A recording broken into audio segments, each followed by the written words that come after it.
তো বন্ধুরা, আমি আর মা চলে গেছিলাম বাজারে, কারণ সামনেই তো বর্ষাকাল আর বর্ষার ধান চাষ করতে হবে, সেই ধান কেনার জন্য। প্রথমে মা একটু ডাক্তারখানায় ঢুকে গেছিল, তারপরে চলে গেছিলাম বীজের দোকানে। দেখেছো কত ভিড়।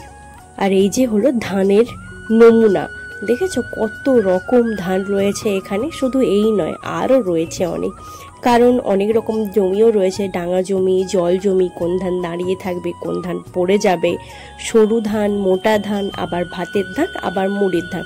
আর আমাদের এই ধানটা নেওয়া হয়েছে। ধান নেওয়ার পরে কিছু সবজি বীজ নিয়েছিলাম, যেমন শাকের বীজ, কুমড়ো বীজ। আর পুরো দোকানটা দেখেছো, পুরো বীজ আর বীজে কিন্তু ভর্তি হয়ে গেছিলো একদম। আমরা তারপরে ধান আর বীজ কিনে চলে গেছিলাম একটু ফুচকা দোকানে, কারণ বাজারে এসেছি আর ফুচকা খাবো না, সেটা তো কখনোই হয় না।